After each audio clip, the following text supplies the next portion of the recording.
Alright, yo, so we have a new video coming up soon. As you guys can see, I just unboxed the S26 Ultra. I don't want to waste too much time. We need to get this new MacBook in, so yeah, let's get it.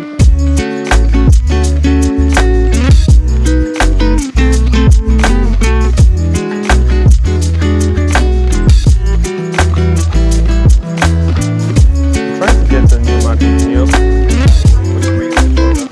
For yellow.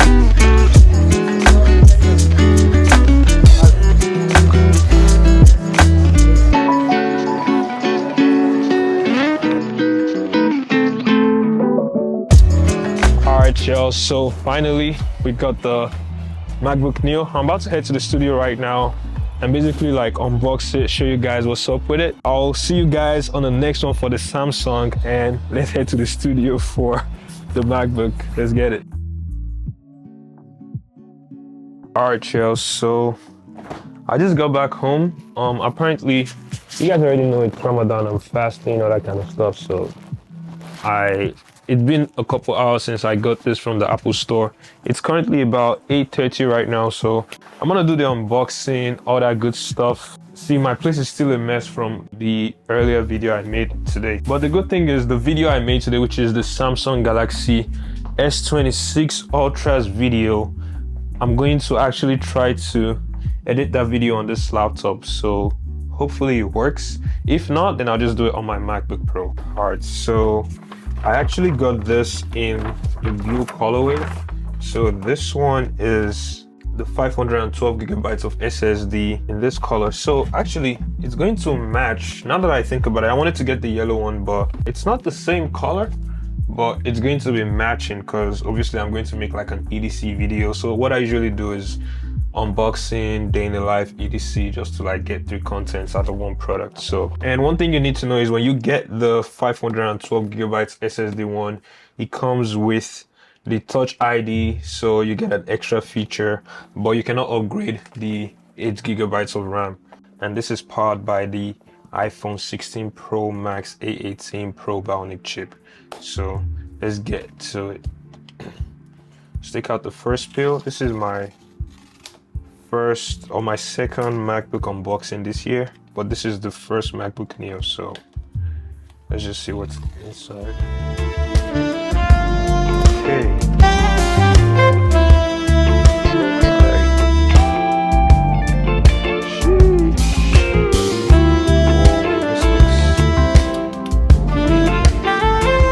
We're going to get back to this in a minute. Let's just see what else is in the box. So these are the pamphlets. And basically there's nothing in here, bro. That's it. That is it. Just this one user's manual or guide. So we get a 20 watts power brick, which is kind of like the same thing you will see in like an iPhone. And then you also get a matching cable. Not really a matching cable because this is white, but just a USB-C to USB-C cable, which should pretty much do the job when it comes to charging. All right. Let's take this out.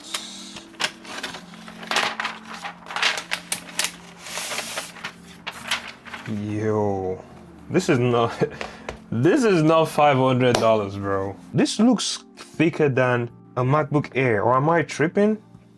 Yo, and the build, it's entirely made of aluminum, and we only get 2 USB-C ports and headphone jack right here. And these are the only speakers you get. You get one on this side and one on this side, and that's about it. Hold on, tell me I'm not matching, bro. I feel like when everything just clicks, bro. The last time I had the silver MacBook with the silver iPhone, now I got this and this. Look how clean these look, bro. Oh my goodness, bro. This looks fire. Wait, let me find the right combo. Just put this like this. That's all you need in life, man.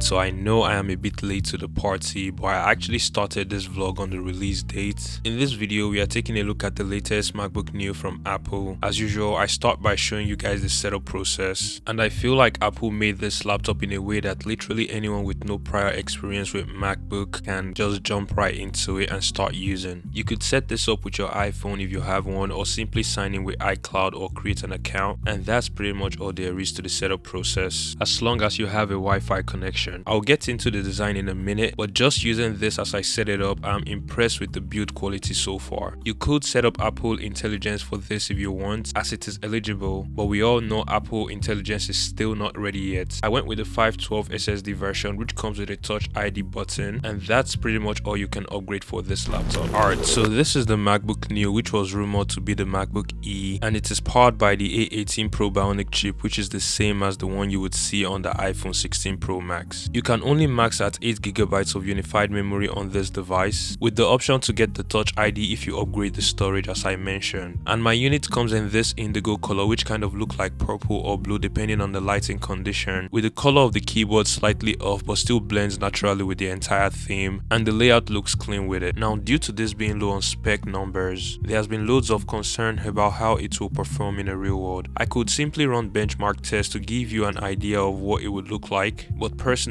I like putting the products I review through a real world test, which I will be showing later in the video. The target audience for this laptop is not people who are performance hungry to begin with, so here's what you get for spending $599. First of all, this laptop doesn't feel cheap at all when you compare it to other laptops at the same price point. The chassis is fully covered with aluminum and feels really solid, weighing 2.7 pounds, which is the exact same size as the MacBook Air. The only visible difference at a glance is the thick bezels of the display. Other than that, it's quite similar to the MacBook Air in terms of looks. Now, as for the build quality, as I mentioned earlier, it feels very sturdy for a $600 laptop. The only drawback is that the keyboard and trackpad is just a little less quality from what we are used to on the Air and Pro MacBooks. Don't get me wrong, these components are still very good on a consumer level, and if you have never used a MacBook before, trust me, you probably won't even look at this as a downgrade. There are no backlights on the keyboard, which kind of sucks, but with regards to how it feels to type on, this is very tactile with a decent key travel that feels satisfying. The key spacing and layout feels the same as the one on the MacBook Air. The typing experience doesn't feel cramped or constrained to my palm, so for the people who will be writing a lot, this should feel natural on the hand. I spend most of my morning responding to emails or writing scripts for hours during the day. In fact, this video was scripted on the MacBook Neo, and I don't have any complaints about the feel of this keyboard on the hand at all, other than it not having backlight for use when I'm working in the dark.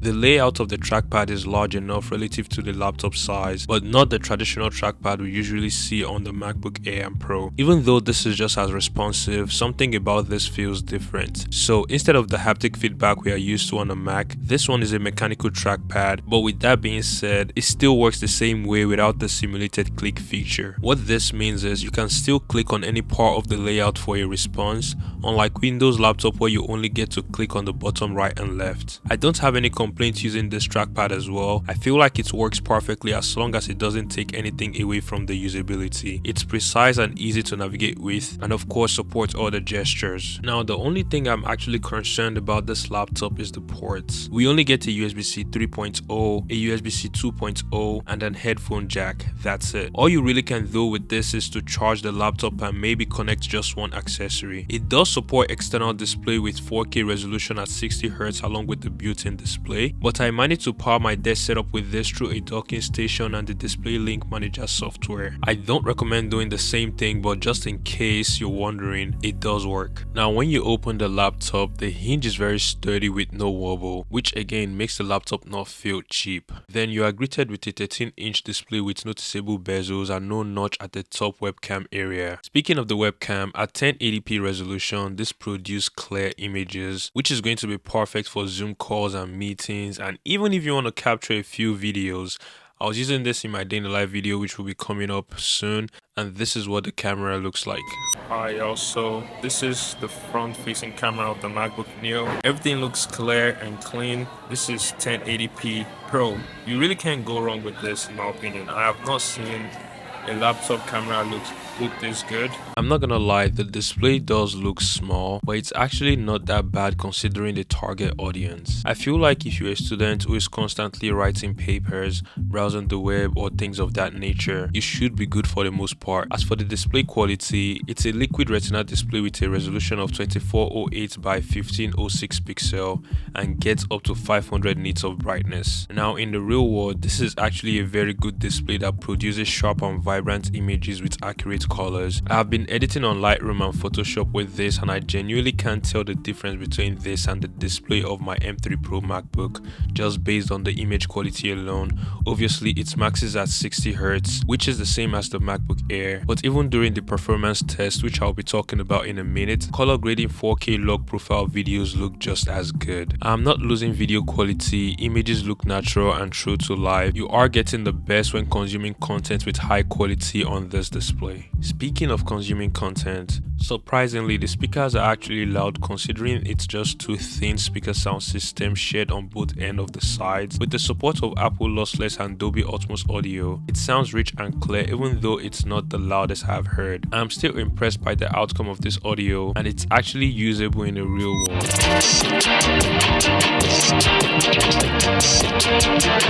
So far, what I'm getting from this laptop is basically a watered down MacBook Air. It feels like Apple just reduced the component of what used to be their cheapest laptop and then slapped an even lower price to it. Now back to when I had just set up the laptop. I spent the entire night making sure I have everything I use on my MacBook Pro set up properly on here, just so I can put it through a real world test in my daily life and show you guys what it's like. For the most part, I installed all the creative software I use like Final Cut Pro, CapCut, Adobe Creative apps and productivity apps like Notion and Google Chrome. Usually laptops go through stress from installing these apps all at the same time, but the MacBook Neo seems to be taking everything fine. Nothing seems to be slowing down at this time, everything feels snappy and apps are launching pretty quick. While I let everything install, I took the time to personalize the system settings to my preference and also made sure to transfer most of my editing assets from the MacBook Pro just so this is ready for work by the next day. Alright chill, so it's currently the next day and bro, I am short of words when it comes to what I've been getting from this laptop. So as you guys can see, I am currently editing a video. I'm using like an external SSD. Yesterday I got the Samsung Galaxy S26 Ultra and I'm currently just editing the entire video, and I've been editing it on this new MacBook Neo, which is crazy because this MacBook, as you guys know, only has 8 gigs of RAM and 512 gigabytes of SSD. All I could just say is surprisingly it's been working. Obviously I wouldn't recommend anybody who wants to work on things like video editing and things of that nature to get this laptop, but at the same time, say you already got the laptop and maybe you want to edit like TikTok videos, little video editing here and there, just maybe for learning and stuff like that, you could actually get away with some light editing with this laptop just based on my experience so far. But if you really want to take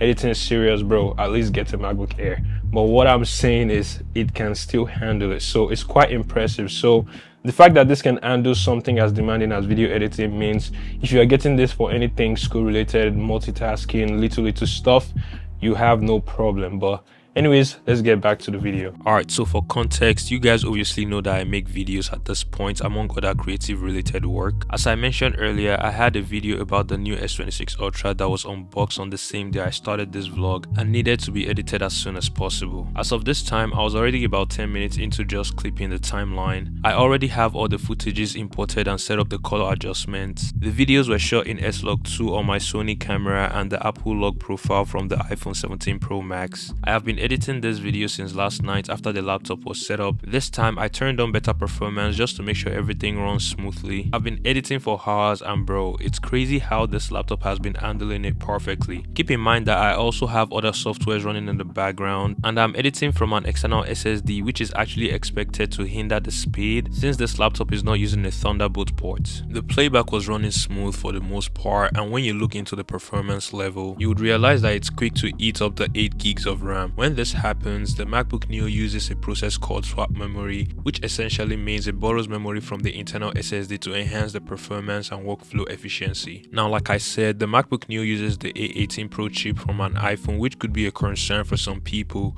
but you need to understand that the A18 Pro is an Apple Silicon Bionic chip that uses its RAM as a unified memory shared across the built-in CPU and GPU, then uses dynamic caching to intelligently allocate memory to where it's needed the most to keep the machine calm and efficient under crazy workload. But with all that being said, there is still a limit to what this machine can do, and in fact, you shouldn't be getting this laptop if you intend to do anything this intense.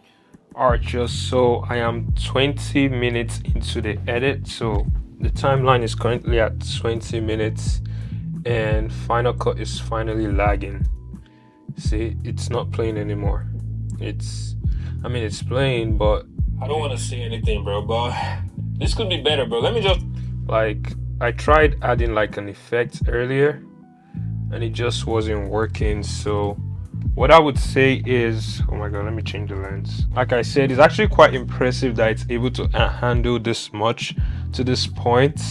About 20-25 minutes long video shot on this same camera I'm filming with S-Log 2 and Apple ProRes Log, color grading, sound effects, audio, EQ, all that kind of stuff is what's going on with just 8 gigs of RAM. And if you guys could see the activity monitor, let me show you guys. It says it's using about 7.5 gigs of RAM, and then it's also swapping 7 from the SSD. So it's taking, so when the 8 gigs of RAM is occupied, in my case, because I'm video editing on Final Cut Pro, 4K video, all that kind of stuff, it borrows memory from the SSD, and in my case I have the 512 gigabytes, which is pretty still impressive. So I would say you could get editing done.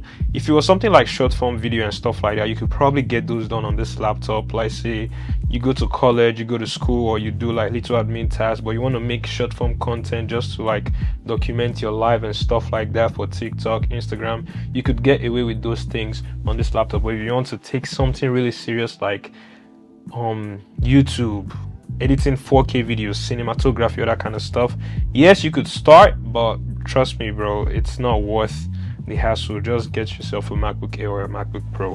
But yeah, I am currently updating my MacBook right now, the M3 Pro right now, so I really need this video to go live tomorrow, so I'm just going to transfer the edit to that laptop and continue from there. But I just wanted to show the performance. I'll probably try to export this as well and test the export capabilities and how fast it takes.